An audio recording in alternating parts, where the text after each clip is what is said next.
Andy, thank you so much for taking the time to sit down with me. Can you tell everyone a little bit about your background? Something tells me that you didn't start being interested in Web3 and NFTs, but you are now the co-founder of Form3, which is behind the Starbucks Odyssey NFT program, which is a pretty big deal in Web3. So Andy, where did your career start and how did you fall down the Web3 rabbit hole, so to speak? So excuse me, my name's Andy Sack. I'm a Web1 entrepreneur turned Web2 VC, turned Web3 VC and entrepreneur.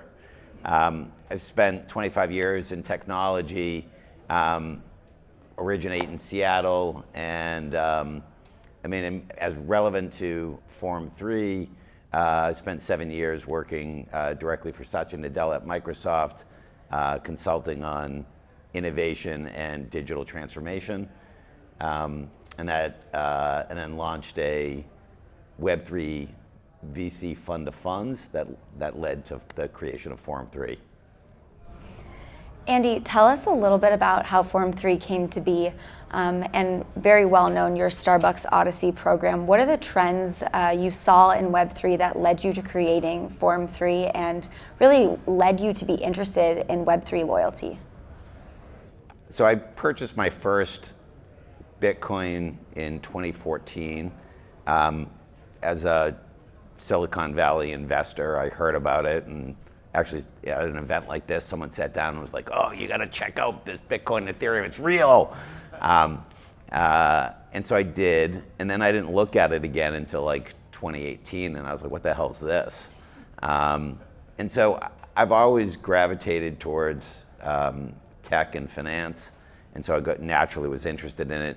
As I was exiting working with Satya, Web3, I was interested in investing in it personally, and so that led to the creation of the fund of funds, which is how I met Paul actually. While doing that, I think to be a good investor, you need to get your hands dirty, and particularly with Web3, like it or not, you got to get your hands dirty. So we actually created Form3. The original origins of Form3 was I was pitched on a deal related to Axie Infinity to invest in basically a guild before guilds were even a thing. And I was like, no way are we investing in that through the fund, but I might be willing to do that personally.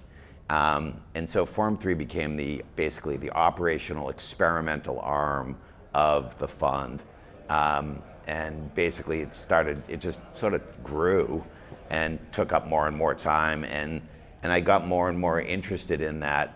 Along the way, my partner, Adam Brotman, who had spent 10 years as chief digital officer at Starbucks, we were during the heyday of NFT summer, when you were like, you would buy something on Monday and 2 weeks later you'd be upset that you're only up 5x.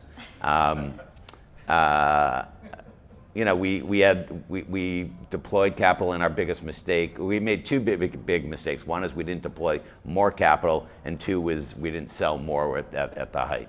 So Form3 just became the operational arm. We got a call in January of 21 from Howard Schultz, and he's like, "What are you guys doing?" Like, he knew Adam, obviously. "What are you guys doing? I'm really interested in the NFT technology." And then that led to basically him asking, "Can you guys help Starbucks develop a Web3 strategy?" And so we got engaged with Starbucks in April of 21. Talk about the Odyssey program and really how consumers engage with it, right? Because Starbucks' loyalty program is incredible.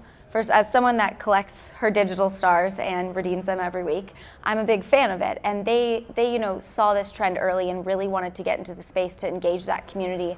But something tells me it wasn't the same user that was using her stars for a free drink every day that was collecting the NFTs. So talk to me about kind of that overlap and what you've seen in the Starbucks rollout particularly. Yeah, so when we were asked, so we joined in that April, we were asked, and we really didn't know, there wasn't a clear path to what to do. So originally we had a couple ideas around PFP projects, et cetera, but we ourselves weren't inspired by that idea. And we had been in the space long enough to know that that there was a lot of potential. And I also had the advantage of, Adam, who had worked at Starbucks. He knew both the internal organization and Web3. And so we sort of iterated pretty quickly. The VP of loyalty, a person by the name of Ryan Butts, was like, hey, do you think that Web3 technology could be useful to me? Because our loyalty program has gotten stale. It's huge. It's 50 million registered users, 30 million active. It does $12 billion a year in revenue. So 60% of every dollar in the US that goes to Starbucks goes through the rewards program, which is just staggering. Now, at $12 billion and 30 million active, it costs them over about $1.2 billion to generate that $12 billion. And there's good data that those customers are their best customers, and the trade-off for a tighter relationship with them is worth that $1.2 billion.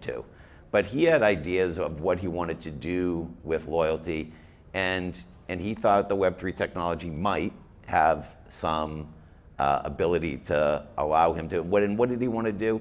He was like, the loyalty program is just too transactional, and it's too costly, and it's too linear.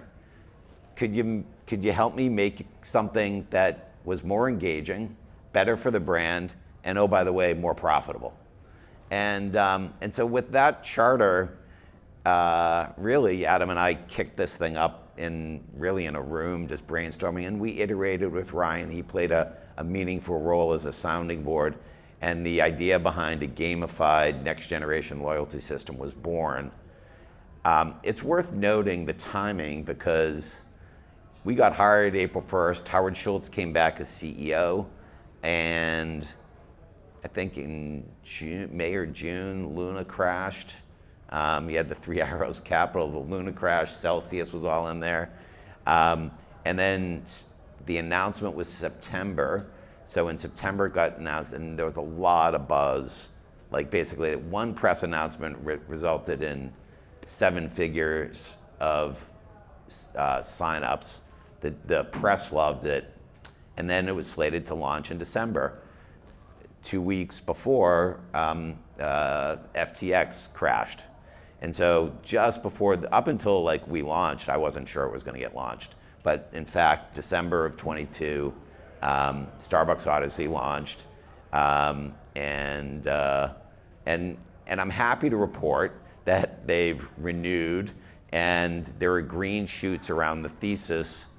I'm not ready to call it an all-out success yet, because there's just a lot still to prove.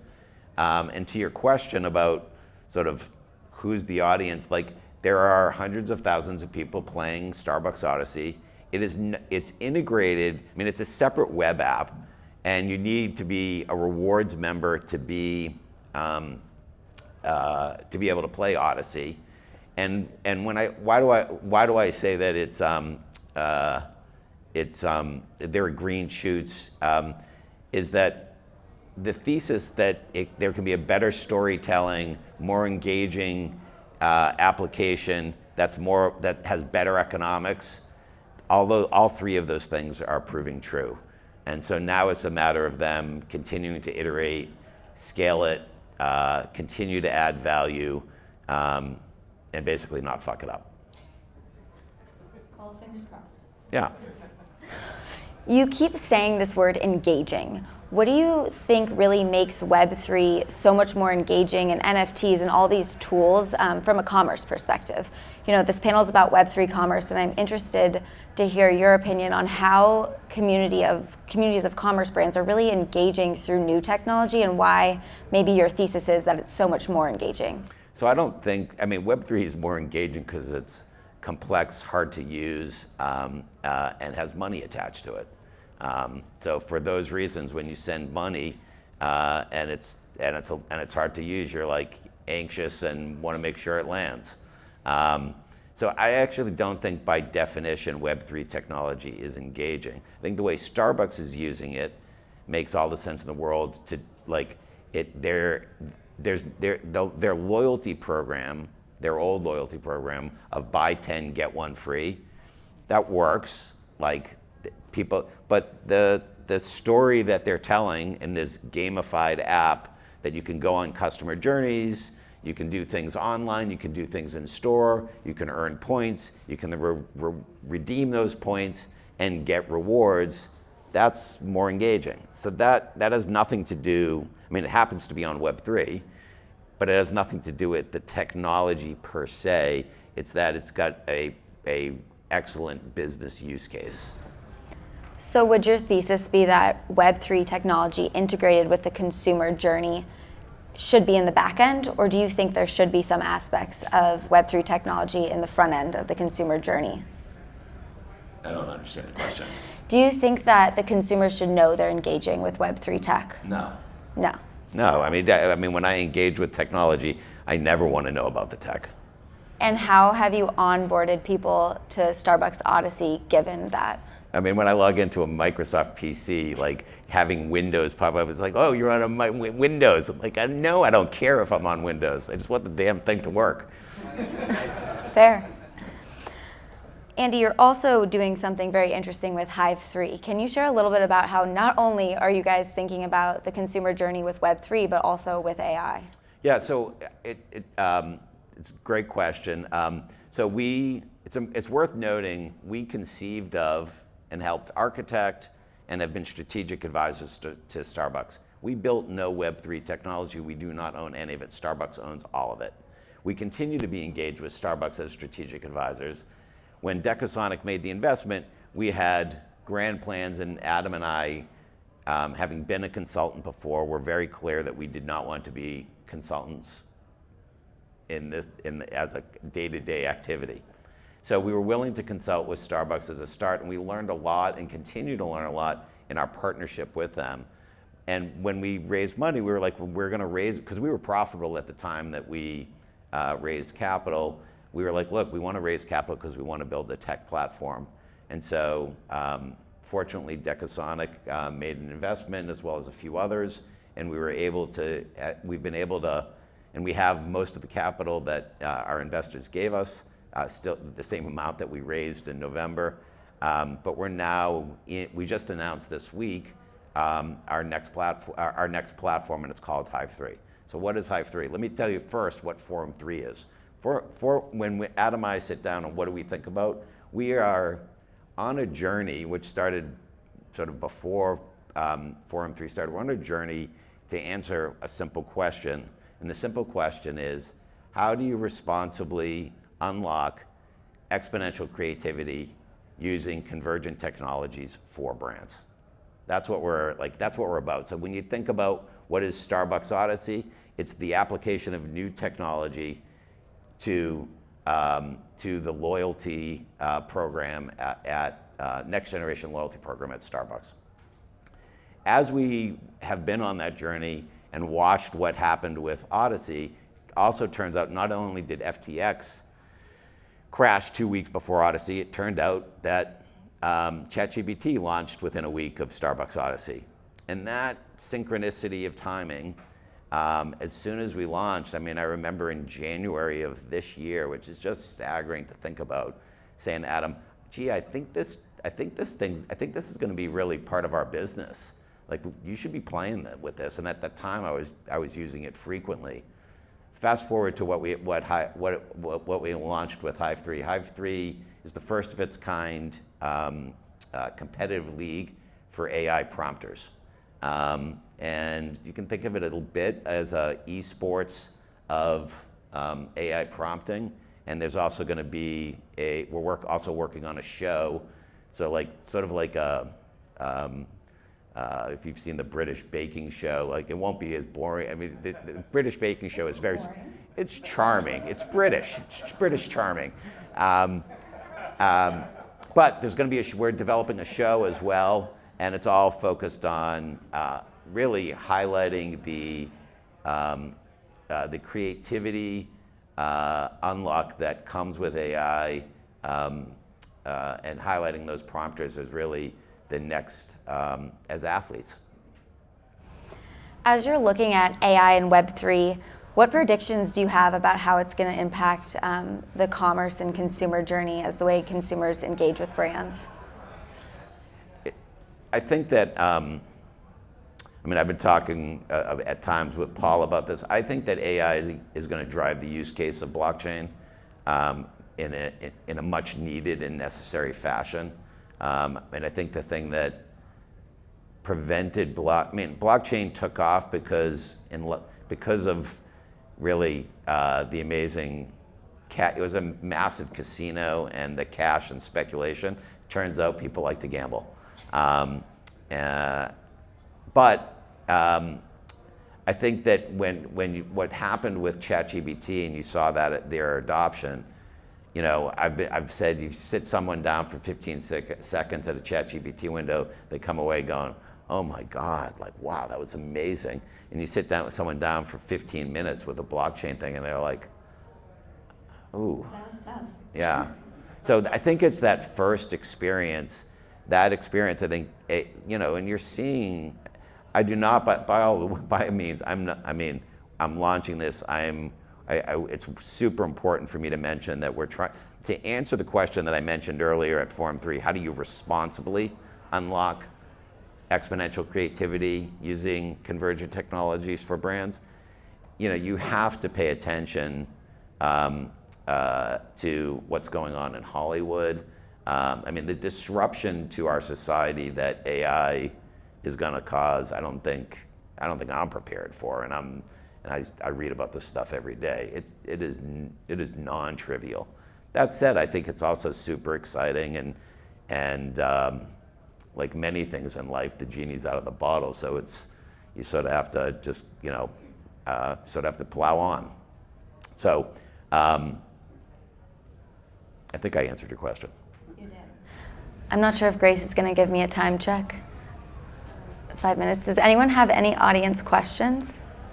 You in the back. So when you think about building Odyssey, why choose the Web3 rails versus a Web2, right? Like you have the centralized database, like what about Web3 made it? So we had that question a lot, and that was a common question, and I think it's a legit question. I think you could do most of what we did on Web2. I think the main thing that we learned by being speculators ourselves in NFTs and owners of Bored Apes and CryptoPunks and Doodles was, I think it was really the focus on the consumer and the sense of ownership that you get with Web3. And so you see, there were a number of important pieces to the architecting and design of Odyssey, but to capture the sense of ownership, I don't think, it's interesting, I play various games, NBA Jam, etc. And Madden football, and you can trade, these fictional dollars, and you trade for players, and and it's there, but there's a reality of a sense of ownership that a person gets, and that's proving true. Like the ability to own that, feel that you own it. It's the feeling, it's an emotional feeling. So number one is that feeling of ownership was a big deal. The second was, I think interoperability was a big deal. Like basically in launching Odyssey, what many of you probably don't know is Starbucks is this, everyone knows it's an international company, but you don't know that there's actually, there's channel conflict, right? So there's a different owner. At times they'll sell a franchise to Korea, for instance. And so the ability for Starbucks to, and they've never really been able to have one universal lookup of customer database and loyalty chain. With Starbucks Odyssey, suddenly they almost instantly, very easily have an international loyalty program that's connected and that works. And so that interoperability, even within the company, is a big deal. Yeah, that's what I was going to ask, like the interoperability piece, because the ownership is interesting, but if I can't port it anywhere. Yeah, but what's interesting is what sold, it wasn't the interoperability that sold the company on adopting it. What sold them on it was next generation loyalty and better economics here in the US. And they've not yet, even though there's a lot of interest and they could relatively easily do it, they haven't yet done the interoperable thing within the company, but that's another big piece. I mean, to your piece on ownership, I'll just add the one thing Paul always says when we're looking at deals is like, where's the ownership? Like in Web3, it's all about ownership, right? That's the third layer that we're looking for. That is like what makes Web3. And I think people have such pride in owning things with their brand. And to Andy's point, those traded on secondary, people made money on them because they owned them, and that's also value add. Yeah, I mean, I think that there's been, the people that bought the 500 inaugural stamps, I think they traded above $4,000. And so, there's, Not bad. yeah, better than many, and yet they haven't gone to 40, right? So they've traded, the good news is that Starbucks, the rewards and the connection to the coffee, like it fits into their business. So you don't have the earn and burn, you have a balanced loyalty program. Any other questions? I think we might be at time anyways. Thank you. Thank you. Thank you.